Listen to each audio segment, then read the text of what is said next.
واول حاجه في الفيديو بتاع النهارده يا جماعه فيزيك ابديت ديريك لانسفورد كان منزله من حوالي اسبوعين، كان كاتب عليه 2 ويكس بوست شو بتاع مستر اولمبيا، بيورينا يعني فيه ان هو لسه عنده الكونديشننج وان هو ما فتحش اكل ولا اي حاجه خالص.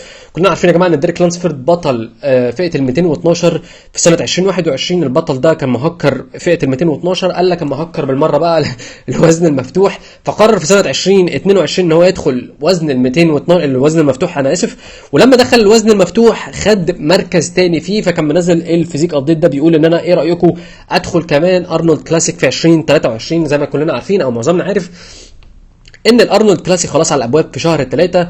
فكان منزل تقرير او زي بوست كده بيقول فيه ان هو عايز يدخل التحضيره او عايز يدخل الارنولد كلاسيك، بس للاسف ده هيأثر على التحضيره بتاعه مستر اولمبيا 2023. فنزل فيها ستيتمنت بيقول فيها as far as any other shows between now and the Olympia، قصده على ارنولد كلاسيك. I told Hani that I would be willing to do the Arnold. عايز يدخل Arnold Classic بتاعت 2023. I would like to do it, but at the same time I don't want it to take away from next year's Olympia، عشان التحضيره بتاعته هتبتدي تخش في 2023 وهو عايز يديديكيت او عايز يكرس كل الوقت ده عشان يمبروف او عشان يطور من نفسه في 2023 لمستر اولمبيا. وبيقول ان هاني رامبود he's an agreement with that، على وفاق مع الرأي بتاعه. انا شايف ان هو يا جماعه يدخل بالسولوس، يعني انتوا شايفين قدامكم عامله ازاي الجلوتس بتاعته فيها الاستريشنز كانه لسه مخلص الكومبيتيشن امبارح، ظهره ما شاء الله مش حابس اي ميه خالص.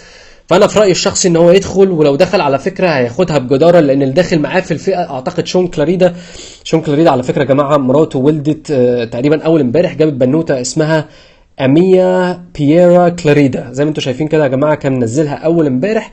فعلشان كده مراته ما كانتش حضرت الاولمبيا بتاعته، بس المؤكد ان شون كلاريدا بطل وزن 212 في سنه 2022 هيدخل ارنولد كلاسيك. فتخيلوا الاثنين بقى لما يقفوا جنب بعض، وفي واحد ثالث ما بينهم حكيم ويليامز ده يا جماعه زي ما انتم شايفين قدامكم كده، الله اكبر، يعني حاجه ضخمه جدا جدا جدا. بس مشكلته الوحيده ان هو مش بيجيب احسن فيزيك ليه على الستيج. واخيرا خبر كده يشرح القلب ويهدي النفوس، محمد السيد يا جماعه كسب لعيب وسخ من الكيان الصهيوني، كسبه وعلم عليه الحمد لله، وبكده يطلع لكاس العالم للشباب لسلاح السيف اللي هو الشيش.